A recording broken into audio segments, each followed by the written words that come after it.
with Nanio's videos. Today I'm going to have our second installment of great activities to do with your children while you're at home. Come join me because we're going to be playing a game. Alright, so today I decided a great thing for us to do is to play the game concentration. You may call it the memory game. And you've got some things at your house that you can use to play concentration with. Concentration you use, there needs to be at least 2 items that are exactly the same. I have 2 different sets of cards and they would be the same. Crazy Eights has pictures in it that you can use, and you know there's all kind of items out there on the market that you can get that has the same. Because in concentration, of course, you'll be trying to find matches. And we're going to do that in just a minute. We're going to actually play the game to show you how to do it. But even better than finding things around your house, let's make some things. When you make the game, your children can help from the beginning to the end when they get all their matches. And it's just fun. And they're more invested in it, and you're more invested in it. So let me show you a few ways you can make a concentration or memory game. First of all, one of my favorite things to do is to pick up those free magazines, those free travel magazines. A lot of people have those in their stores at, you know, where the state line is. All kind of cool free things you can get. And when you pick up 2 of them, voila, you've got 2 of the same pictures.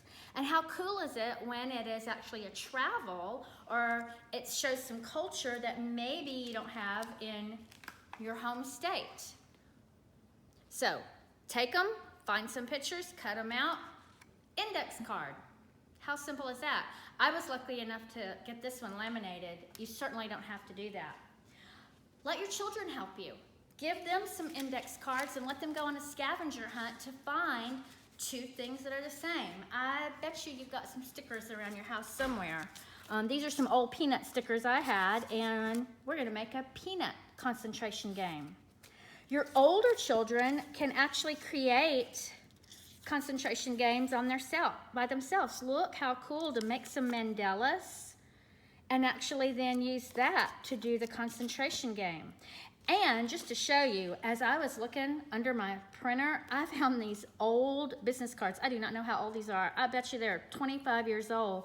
But how wonderful. They're cardstock, they're perforated, perfect for using for concentration, as are index cards that you have lying around. Another cool thing to do is use fabric. Just little fabric swatches you cut out and glue. Nature. The teacher in me, when we're doing a leaf unit or a plant unit, how cool to have leaf or plant concentration cards. You can also even write mint leaf, clover underneath to pull in some literacy. I actually found this because one of my favorite units to do at school is a spider unit, so I had spider concentration cards. One of my other favorite units to do is a quilt unit, and we made concentration cards using popular quilt block designs like the 9-patch or the log cabin. You can find those online, and anything that your child is interested in, you can make into a concentration game. You know, you can also, for older children, you might want to then start helping them to learn things. If I wanted to help them to learn scripture, they could pull a green card and then pull a red card. And of course, this is something that they've already worked on. This is not a match, but this would be a match. You shall love your neighbor as yourself, which is what we're doing as we shelter in place and stay at home and social distance. Another idea for the older child is to do equations. And if they're the same, which obviously this one is not, but this one is. Last video we talked a little bit about environmental print.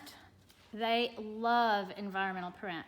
This is another example of environmental print because even a very young child, if you drink this at your home. This is something that they can recognize and read, even there may not be exact readers. They can still read this. They know this says Dr. Pepper. So start saving those labels, and you can create some concentration cards from the logos that you use in your home on a daily basis. Another good place to get logos are these things. I get these circulars from stores in my local area, Max, Berkshire's, and Big Star. And if you'll notice, there's all kind of logos all over. And if I look through here and look through all of these, I am going to be able to find matching logos on these to create some concentration cards using these that come in the mail. Probably one of my very favorite things to use as concentration cards are photographs. How many of you have boxes of photographs that are just sitting there? Start cutting them out. And the cool thing about this, it doesn't have to be the same photo, just so it's the same person. It might be the person as a 5-year-old and the person as a 15-year-old. So that when they turn them over, they're finding the same person. Again, adding literacy if you want to write their name. You don't have to even cut them out. You can leave the pictures as they are if you don't want to cut your pictures, and doesn't even have to be single. That's my son and daughter when they were young, and of course I've got lots of pictures of them together, so these would match. So using pictures of the family is incredibly fun and really great for the younger ones. All right, so hopefully you've got some ideas on how to create some concentration or memory games. Now let's talk about playing the game.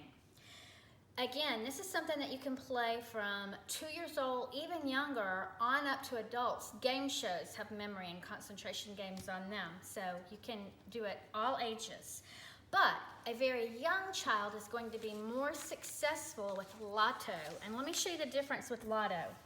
With the Lotto, you're going to have cards that you actually put down, and you can use removable tape and actually tape them down on a surface.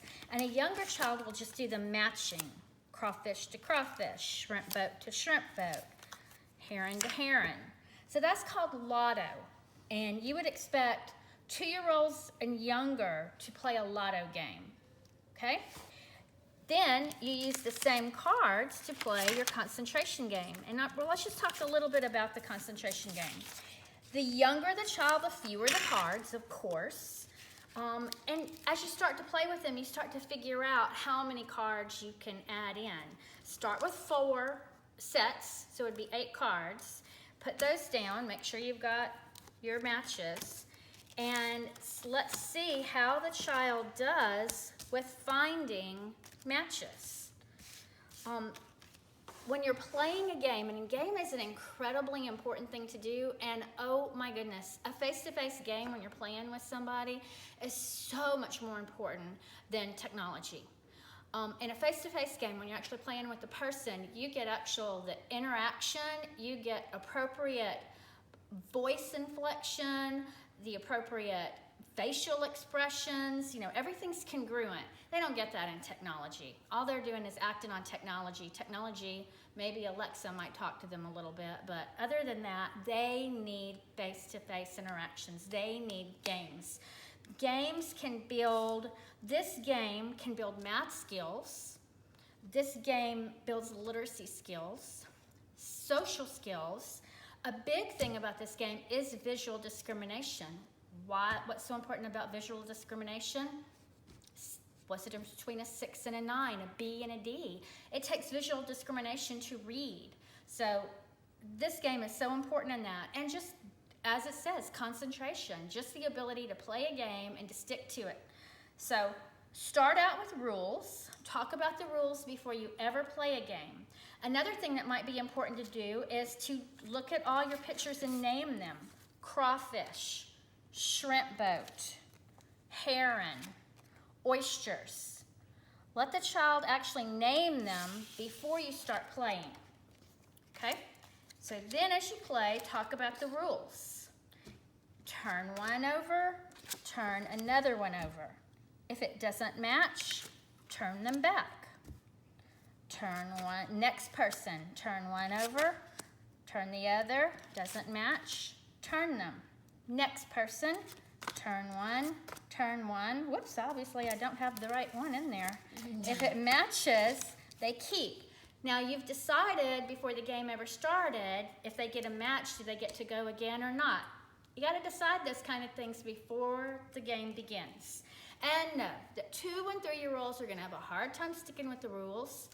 5-year-olds and over, especially 5-year-olds, oh, they're gonna be rule crazy. If you don't follow the rules, they are going to have a little kitten fit. So just expect it. Know that that is coming and just deal with it with a smile, knowing they're not bad, and knowing that's just part of development and that's where they're going to be. Hopefully, in the long run, playing the game is such a reward. Interacting is such a reward that they're going to want to stick to it and keep playing, even though things didn't turn out the way they did. And when we talk about competition in the games, again, that's up to you. I strongly believe that it should be kind of a give and take. Sometimes you win, sometimes you kind of allow them to win. Keep them interested in the game. So let it be a balance there about, you know, them winning, them losing. If they don't win, sometimes you win, sometimes you lose. Let's play again. How you act towards winning or losing a game is how they're going to act. So you're going to set the stage. Your attitude influences their attitude. So if you just go, yay, I won, let's play again, that was a fun game, then they're going to see how you handled it, and that's how they will handle it. If not that time, maybe next time. So as you're playing, just enjoy it, keep adding to the cards, and just let them have fun and let them experience that interaction between all the participants in the game. So hope you have fun, make some concentration memory cards, and enjoy your children. Bye.